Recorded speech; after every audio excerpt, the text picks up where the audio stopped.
For those of you that are joining us, thank you so much. My name is Beth Doors, and we're going to talk a little bit about the Center for Experiential Learning and how we're able to deliver impact globally. Joining me are a couple of current students that are going to go ahead and introduce themselves and tell you a little bit more about who they are. Yoni, if you want to get started.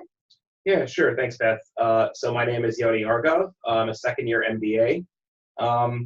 Over the past 2 years, I've done work with admissions. I've served on a number of clubs in addition to the CEL duties, and will be leaving to join LEK Consulting at the end of this year. My name is Elizabeth Hyland. I am a first-year student, and over the past semester, I've had the opportunity to get involved with the admissions office through our student ambassador program. An active member of the Olin Business School on campus, project manager and TA for one of my professors, and the CEL. And this summer I'm going to be interning with Edward Jones. Hi, I'm Ryan Kirk. I'm a second-year MBA here at Olin. In addition to being a CEL fellow and senior project manager with the CEL, I'm also involved with board fellows for the CEL, but then president of the Olin Wine Club, and participate in the East St. Louis initiative, in addition to some other groups here on campus. In the summer, I'll be starting full-time with Colgate-Palmolive, working on their pet food brand, Hill's Pet Nutrition. My name is Kelvin Taylor. I'm also a second-year MBA. I am a consortium fellow. I am currently on the United Way Board Fellows program. Over the course of my time here, I've also participated in multiple CEL practicums. Great. So over the next few moments, we're going to talk a little bit more about what that Center for Experiential Learning is. We're going to share our stories, and certainly if folks have any questions throughout it, we'll be able to discuss that throughout this process. So what is that Center for Experiential Learning? What do we do? For over the last 26 years of our history, we've been able to provide consulting opportunities for MBAs, SMPs, and other graduate and undergraduate programs within the university. What started out with 9 MBA students and 2 for-profit companies has expanded to over 550 student opportunities and about 135 to 140 clients, whether that's within the nonprofit, startup, or for-profit sector. We're very student-driven, so thinking through the projects and the opportunities that engage, they're real clients, real projects. And we certainly have support with our faculty members as our student consulting teams are engaging across the globe. Now, Elizabeth, can you talk to us a little bit about your team lead role and how faculty have been able to assist you thus far engaging with a project, your client, your team? Yeah, absolutely. Thanks, Beth. So I would say that the way they structure the faculty advisor role is actually really purposeful. The faculty remain appropriately hands-off, but provide pretty wealthy support when asked. So my project is a data analytics project with Edward Jones. And so that's like a totally new field for me. So as a manager of a team focused on data analytics, there's a lot for me to learn. So I have 2 advisors on the faculty in data analytics, and 1 advisor who is actually in industry. It has a little bit of background with data, kind of artificial intelligence, machine learning, but also business development. So I'm able to leverage him when it comes to how to navigate, building an effective agenda for a client meeting, really understanding effective management of diverse teams. And then I'm able to leverage my advisors on the faculty here when it comes to some of the more technical pieces of data analytics. So I've really appreciated that they've let me kind of drive this forward. I feel a really big sense of ownership, kind of healthy nerves when it comes to the impact of this project, but I'm comforted in the fact that I've got this wealth of knowledge in my advisors. Great, Elizabeth. And as Elizabeth talked about the student consulting team and how faculty is incorporated into that, Yoni, you actually had the opportunity to serve as a lead for the Global Management Studies, which is that cultural immersion. How did that faculty-guided experience, and more importantly, traveling with your faculty member, how was that in terms of learning and engaging in different industries across the globe? Yeah, so I traveled with our operations management professor, Sergio Chayed. Sergio is very popular, I think, across all the different grades, all the different classes. And as a result, I was pretty excited to have the opportunity to pair off and work with him. The beauty of GMS is that it's really, it's the student's project at the end of the day, and you're able to guide and kind of form your own experience as you see fit. That means that you can leverage your faculty advisor's expertise or not. With the case of Sergio for my project, I actually had a really good time kind of working with him to shape what he thought would be, I think, the most impactful experience for students on the ground. But he let me run with it. And so, you know, his I guess, use as an advisor was just kind of as a sounding board, and really helped me to shape the overall experience and theme while giving me the full locus of control over everything kind of on the ground. Great. And so as we think about our model of engaging in this action-based learning approach, we value the global market and how our community has been not only our next door neighbors within the St. Louis market, but also around the world. And since this past year alone, we've been able to engage in 5 different continents, because here at Olin, what we believe certainly is that we want to provide students the opportunity to be capable and conversant, incredible at what they're able to engage in the industries that you just heard of our students and colleagues that are transitioning to their new opportunities. So Ryan, you've been able to engage in a variety of different capacities, whether it's serving as a team lead, a board member, and you touched on a little bit about that CEL fellow role. How do you feel that your experience has prepared you for the industry that you're going to be going into as early as this summer?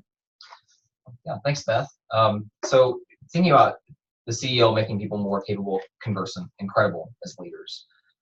While you're here at Olin, in your classes, you will read so many business cases, and you'll discuss what those businesses should have done or could have done differently. And those discussions will be lively, and they're very constructive, and they're very good. But taking that into the real world and then actually being able to solve complex business problems is something totally different. And that's where through the CEL, Olin kind of takes things up the next level. So being more capable means encountering those complex business problems again and again and again, and getting that practice of solving them. What's the structure for solving them? How do you work with a client to do something that's going to be constructive for their business in the short and the long term? That practice, that continued encounter with the real world, is what makes you capable and sets you up for success in an internship and success in a full-time role in the future after your MBA. Being more conversant, you have to be able to talk to your clients about these issues, and you have to be able to talk to them in their language. So encountering the real world, encountering my own industry, and learning what problems people in the industry are encountering, but also the language they use around them and the tools they use to solve them, has been incredibly helpful. And then more credibility comes with being able to say, you've already solved this problem for another company, or you've already worked with these tools and you know how to use them. That's where credibility really comes into play. And I've seen all 3 of those play out for myself, but also for others, whether it's working with a for-profit or a nonprofit entity through the CEL. Great. You know, ultimately what Ryan is talking about is we want to get in the way, right? We want to get in the way of social injustice and frontier markets. We want to think about what has been, but certainly what will be in the startup industry. You know, ultimately, our goal is that we want to support local business leaders and entrepreneurs. And Yoni, we talked to you a little bit about your experience within the global management studies, but you've also served as a team lead for an international company. So how do you feel like you've prepared how have you prepared your company, the clients that you're working with, the students that you've engaged with, your student consulting team, for this idea of that global immersion, for that idea of supporting local business leaders and entrepreneurs? Yeah, thanks, Beth. So good question. As kind of I guess some preliminary knowledge, I came into WashU with 4 years of international business experience, and so I kind of foolishly thought that maybe I'd learned all I needed to learn, and yet I would say that, you know, specifically through the practicum more so than GMS, I've been able to definitely expand my skill set, expand my kind of cultural awareness of what's out there. I'd never worked in India prior to working as a practicum team lead. And so a lot of the culture and I think, you know, what goes into business and, you know, just general conduct in India was new for me and proved to be a really cool learning experience. In terms of, you know, my GMS experience, interacting with the 20 people that were on my team that I took to Central America, where I'm very comfortable. That was a really cool experience for them. For them, that was the first time they'd been exposed to Guatemala or El Salvador, what business looks like in the frontier. And so I know that for all of those people, that was definitely kind of an eye-opening time and really a very cool experience for them. Great. And so one of the opportunities that we have within the CEL is the International Impact Initiative, where we're able to engage with NGOs across the globe. One of our partners, the Women's Bakery, we have a short video for you to hear the knowledge of some alumni who have been able to engage with this opportunity and this initiative through the Center for Experiential Learning. My name is Marky Culver. I'm an MBA student at Washington University. I started a small business called the Women's Bakery. The Women's Bakery is an education-centric social enterprise that empowers women through vocational, business, and life skills training. We train women how to source local, nutritious ingredients to produce and sell highly nutritious breads in their communities. Well, this project was interesting to me because of the social impact element of it. I had never worked in that field before, coming from a traditional financial services background, and I liked the work that they were doing with empowering women in East Africa. So not just the impact, but what they were doing to impact their communities was a great interest to me. We're looking at different ownership and management structures, and also evaluating from a cost perspective what's actually viable from a perspective of how much training can they provide, how many people can they hire, and what is the funding gap in order to do that. It's opened my eyes to how business is successfully done differently. So it offers a perspective that I think I can apply here in the U.S. Because business school does a really good job of acknowledging how important it is to be able to work in teams. And I think that the broad experience in Africa not only reinforces that, but also builds a lot more into what I hope to be able to apply when I go out into the workforce. How business is done successfully differently. What Courtney and her colleagues have been able to engage with this opportunity is that she's able to see a variety of different perspectives. So as a business analysis at the State Street Global Advisor Group, she's able to understand the breadth and the depth and the ambiguity that exists within her role and what the opportunities exist in her future endeavors. So when we think about business beyond borders, we're certainly looking at what our reach is. Calvin, you've had the opportunity to work with a variety of groups from nonprofit to for-profit. How do you find this experience to be impactful with the community leaders and the companies you've consulted with? And how have you seen business done differently within the sectors that you've been able to engage with? Absolutely. So it's vastly different. On the for-profit side, I led a project creating a new go-to-market strategy for a very large consumer technology company. And on the nonprofit side, I'm working with an organization that provides court-appointed special advocates for children. And basically, the CEL, at any given time, you're put in these projects and you're put in front of the leaders of these organizations, large and small. And they are looking at you to solve problems for them. And in both, right, so on the for-profit side, our final presentation was in front of the COO, and they took us very, very seriously. They were asking us very real questions about how the new strategy was going to affect their supply chain, what it was going to look like for future products that they were going to release in the coming years. On the nonprofit side, we're helping build an endowment. So we're helping them create sustainability for their organization that ultimately has a very real cause that affects hundreds of kids in the Illinois area. So the crossover is, in terms of impact, is very real, but also very similar. And the opportunity to have done both is something that I value and cherish since I've started. Great, Elizabeth. You came from the nonprofit sector and then transitioned into the MBA space, and now is working for a for-profit company consulting for them. So how have you seen business done differently with the industry that you are coming from to the industry that you're coming to? Absolutely. I think I would say there are more similarities than differences, than I'd expected. But there's definitely, the nonprofits I was working in prior to business school were both small grassroots nonprofits. There wasn't a real hierarchy. There were a lot of structures in place to guide business best practices. And a lot of times the question of ROI wasn't asked. It's a feel-good thing that we're doing. It's impactful in the community. We're leveraging resources, but you're not really looking at the measurement side of things. And I think I've quickly seen, being in business school and now in my CEL, particularly on a project that's looking at utilizing data to make strategic decisions, really just that kind of more strategic approach to looking at business challenges and kind of how to move forward. So I'd say that's been the most drastic difference I've seen. Okay. So when we think about that richer personal and professional narrative, as I mentioned before, we have a variety of different academic programs. We have 8 different ways to engage in this experiential learning journey, whether it's a 1.5 or 8-week credited course to a 3 credited experience and up to a 12-month experience. And so there's a variety of different ways that you can come into this pipeline and be able to engage with a variety of different spaces, whether that's the for-profit, and you see Ryan here with Red Bull as a team lead, or nonprofit as Cambry Nelson was able to engage with an NGO internationally, or a startup such as Tom Smith, who was able to work with one of our local startups and engage in thought and discussion and problem solving. When we think about that spread of clients, we're looking at a variety of different industries, locations, and we're really trying to create that opportunity to see, again, what will be, what is that driving force within that particular industry, and how can we support that voice.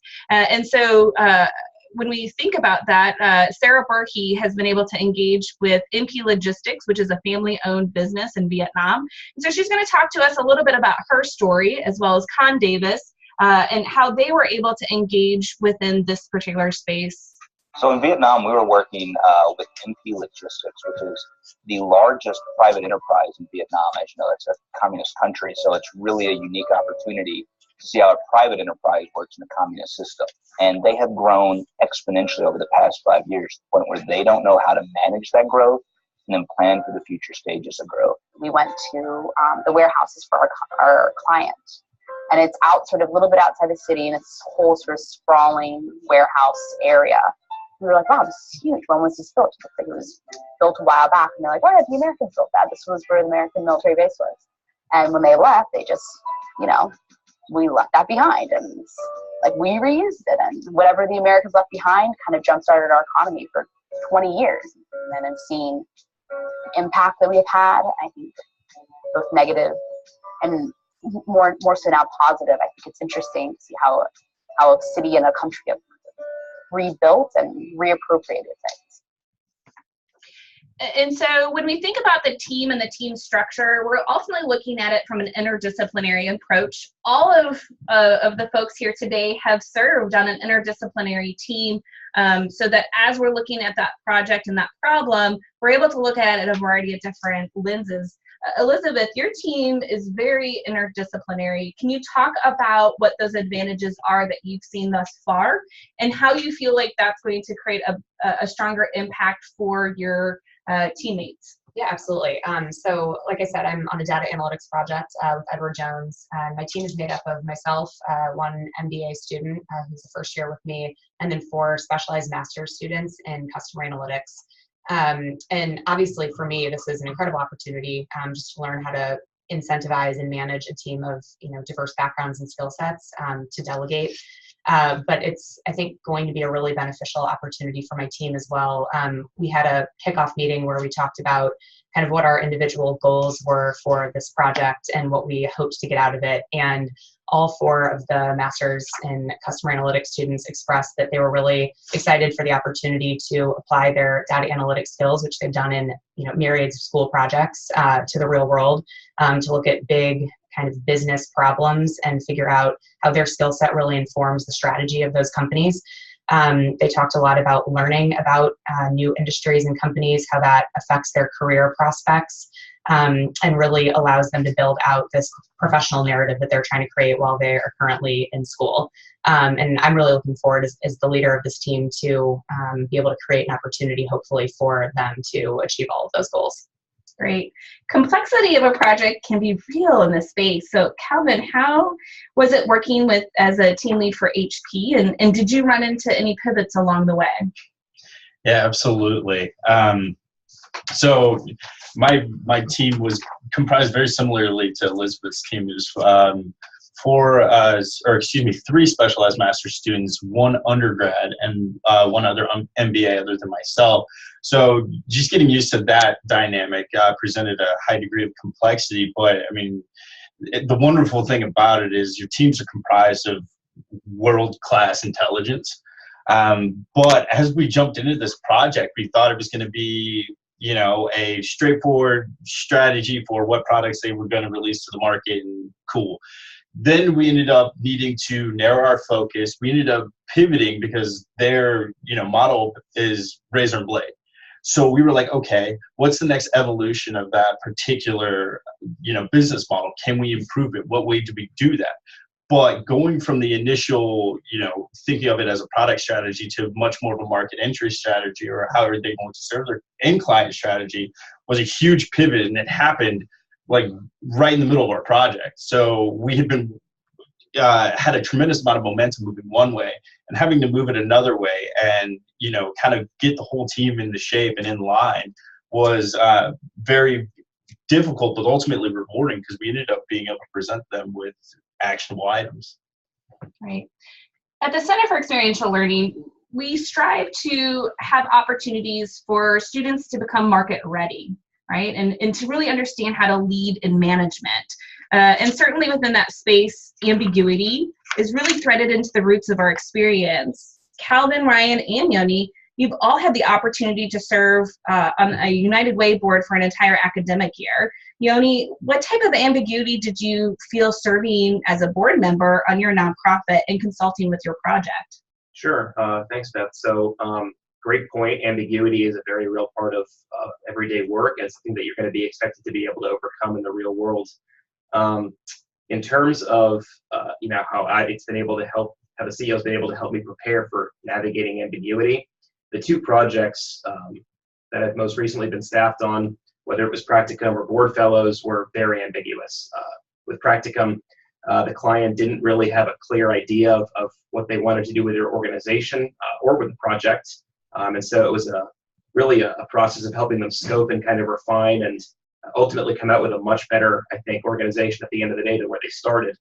And, for the board fellows project, we're basically in a continual scoping process, because the board is continuing to kind of evolve through time, and the needs of a nonprofit organization change very quickly, which is something that I didn't know about, having very limited nonprofit experience. And as I'd say, kind of going into a consulting role in the next couple of months, your ability to navigate ambiguity is really critical. And I think the CEL will prepare you well for it, and also serves as a pretty good signal that you are ready, and therefore is something you should definitely strive to get into as much as possible. Great. And Ryan, you are now serving in the CEL fellow capacity, and so you have the opportunity to serve as a senior project manager for multiple consulting projects. So you've been able to move up within our center.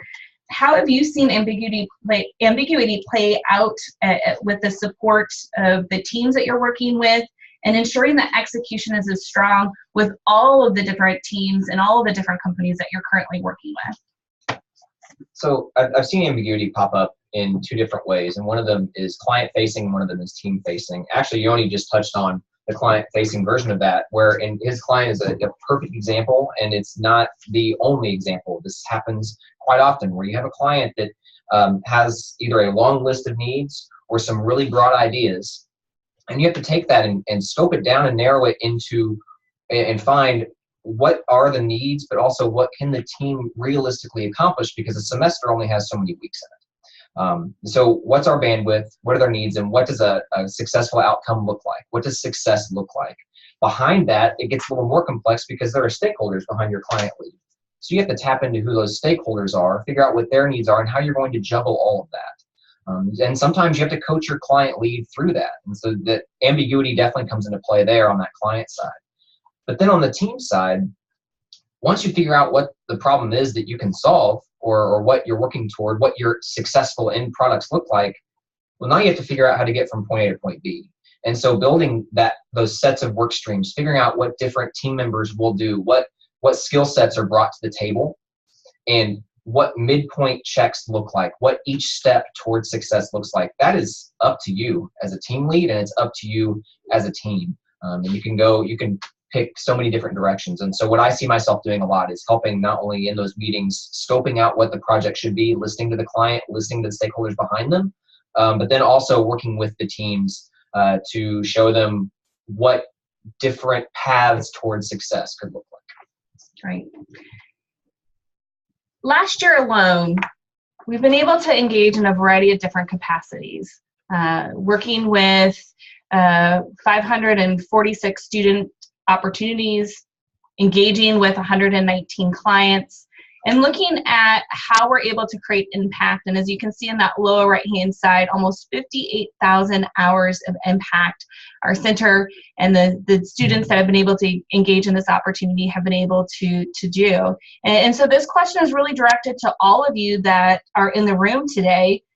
You've all experienced the CEL and immersed in your studies, and you're in different stages of your experiences so far. So what advice would you give to folks listening today regarding the CEL, WashU, that overall experience? What would that be, that one piece of advice? I'll jump off. So this is Yoni, by the way, jumping off, by the way. So to me, from an admissions perspective, because I work heavily with admissions, the CEL is, I think, one of the great differentiators between ourselves and other programs. I think it's unique in the opportunities in terms of scope, scale, and breadth of experience that you're going to get. And for those of you that are listening, this is really something that I think you should get your hands into, whether it's simply serving on a team, whether it's taking the next step to being a team lead, or getting into just one of the various other activities, whether it's being a board member or doing small business consulting.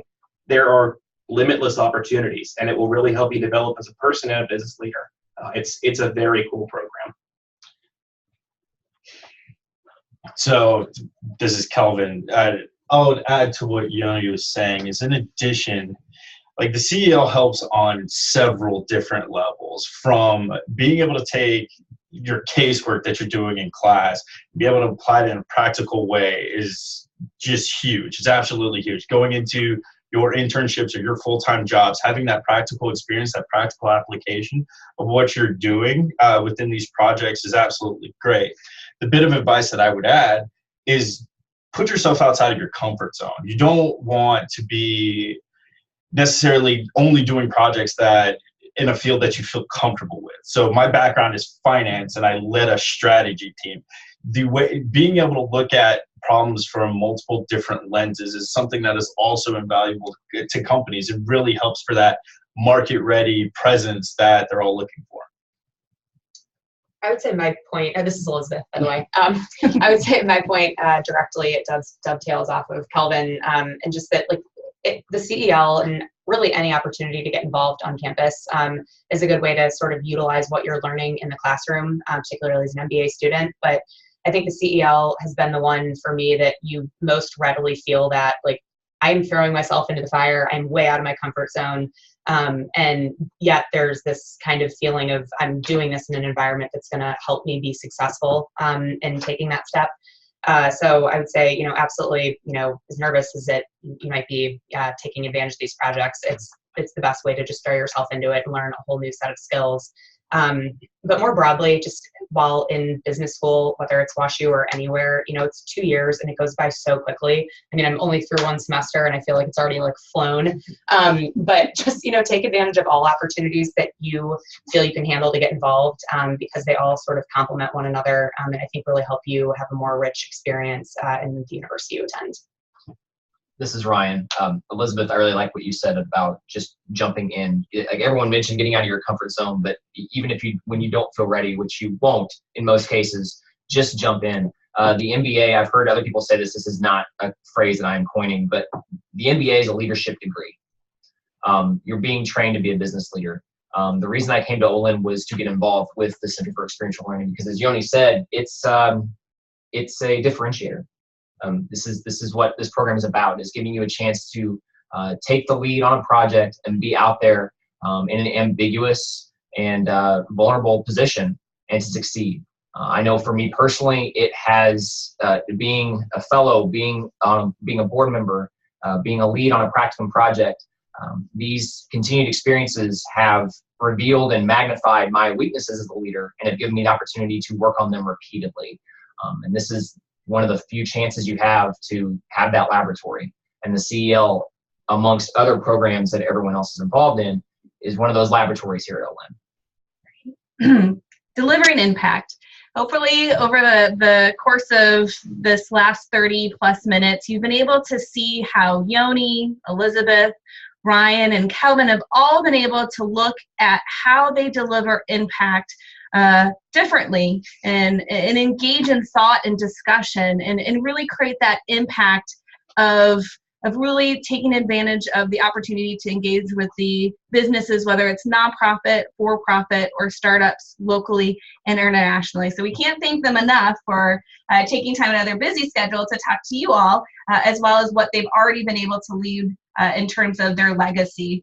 Moving forward and thinking about that action item for you as audience members is you can certainly speak with your recruiter and engage in more conversations with our current students here at Olin. You can attend events as well as visit campus. There's a very thriving environment right now, even before we're going to spring break here and folks are traveling to different locations. So certainly coming here and being able to see that community and how we've been able to engage in thought is also another opportunity.